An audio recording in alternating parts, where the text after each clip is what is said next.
Olá pessoal, comandante Orlando Matos aqui, Minuto Conexão Gel desta segunda-feira, 3 de março de 2025. Esse tema era um tema que eu ia levantar com vocês ontem, no domingo, mas como ontem o tema principal foi o encontro de Zelensky com os líderes da Europa lá em Londres, resolvi deixar para hoje um evento importante e preocupante. O Nicolás Maduro, presidente da Venezuela, resolveu entrar no jogo dos noticiários, ou seja, quis voltar para os noticiários internacionais. Porque um dia depois, exatamente 24 horas depois do evento que nós acompanhamos na sexta-feira, lá na Casa Branca, entre Zelensky e o presidente Trump dos Estados Unidos, o Nicolás Maduro resolve mandar um navio patrulha da Venezuela passar muito próximo de uma plataforma de petróleo da empresa ExxonMobil americana, que está prospectando petróleo nas águas da Guiana. Vocês lembram que a Venezuela tem essa reivindicação territorial da região da Guiana que se chama Essequibo. A Venezuela, inclusive, já criou um estado. Os mapas da Venezuela mostram um estado que se chama Guiana Essequibo, que corresponde mais ou menos a 2/3 do território da Guiana. É uma reivindicação antiga. A Venezuela não aceita o laudo arbitral de 1899, que deu a posse da região de Essequibo para a Guiana inglesa naquela época, que era uma colônia da Inglaterra, e essa questão está na Corte Internacional de Justiça.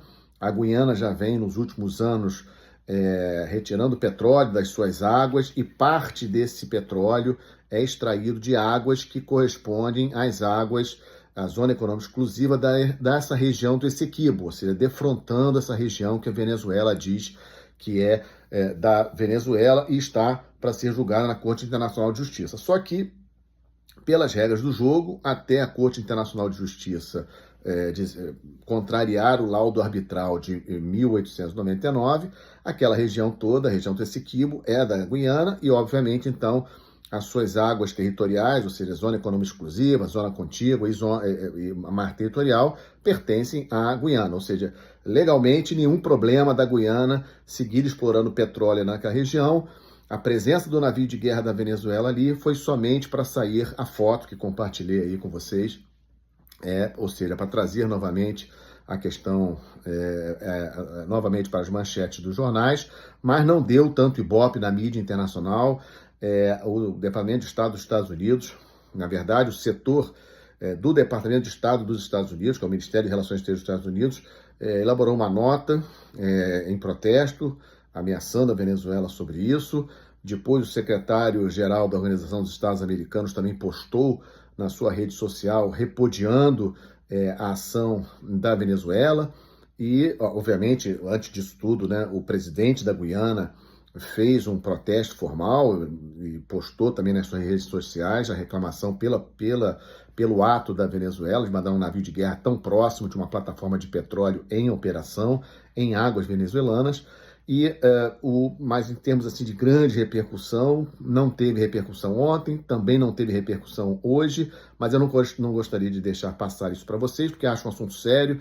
Venezuela e Guiana, como vocês sabem, fazem fronteira com o Brasil, em todo o estratégico brasileiro, reforça a necessidade de nós termos presença forte nessa região do país. Presença forte em termos militares, não apenas militares, econômicos também, mas a defesa do Brasil tem que estar bem postada, porque embora eu avalie que a Venezuela não vá fazer nenhuma invasão militar à Guiana, o objetivo do Maduro tinha sido, quando ocorreu aquele plebiscito em 3 de dezembro de 2023, foi por conta das eleições que ocorreram em julho de 2024. Vocês se lembram?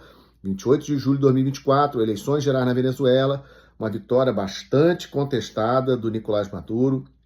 Não foi dado acesso às atas das sessões eleitorais para se confirmar que realmente ele venceu legitimamente, e ele tomou posse no seu terceiro mandato em janeiro agora deste ano de 2025. Então, a questão desse equívoco era uma carta que o Maduro tinha levantado, na minha avaliação, apenas com fins eleitoreiros.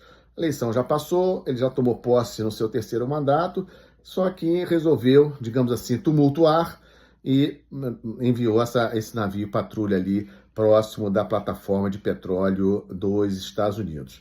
Fica sempre aquela especulação se também não tem um pouco a ver com a amizade que a Venezuela tem com a Rússia, com o Irã, sempre querendo tumultuar um pouco, mas se esse for o objetivo, não causou muito estardalhaço na mídia, como eu comentei com vocês, e não passou disso.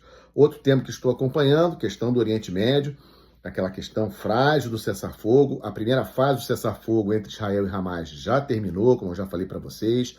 Israel estima que 24 reféns ainda estão com vida dentro da faixa de Gaza. Esse cessar-fogo realmente está muito frágil.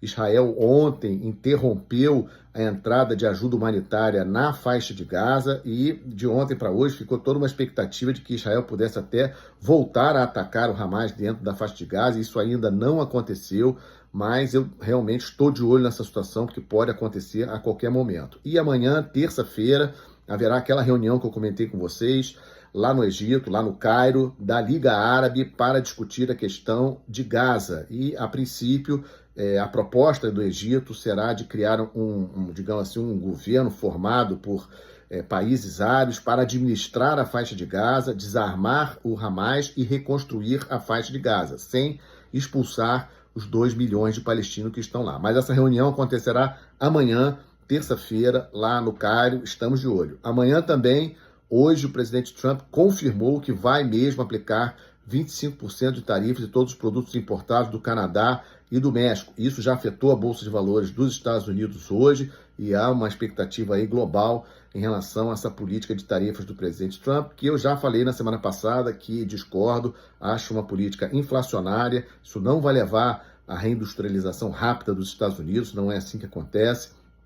Então, possivelmente, mais um movimento mais político do Trump para algum outro objetivo. Então, amanhã, 25% de tarifas para os produtos importados do Canadá, grande aliado dos Estados Unidos, membro da OTAN, maior fornecedor de petróleo para os Estados Unidos, 60% de todo o petróleo que os Estados Unidos ainda importam do Canadá, e o México, maior parceiro comercial atualmente dos Estados Unidos, em função de muitas indústrias terem ido para o México, ou seja, não dá para entender essa política do Trump nem do ponto de vista econômico e nem do ponto de vista geopolítico, porque, obviamente, as manchetes hoje nos jornais mexicanos e nos jornais canadenses, totalmente contra o Donald Trump, então é algo também que eu considero errado da política do Trump, essa guerra de tarifas contra Canadá e México. Vamos seguir acompanhando, mais novidades trarei para vocês em mais um Minuto com Conexão Geo.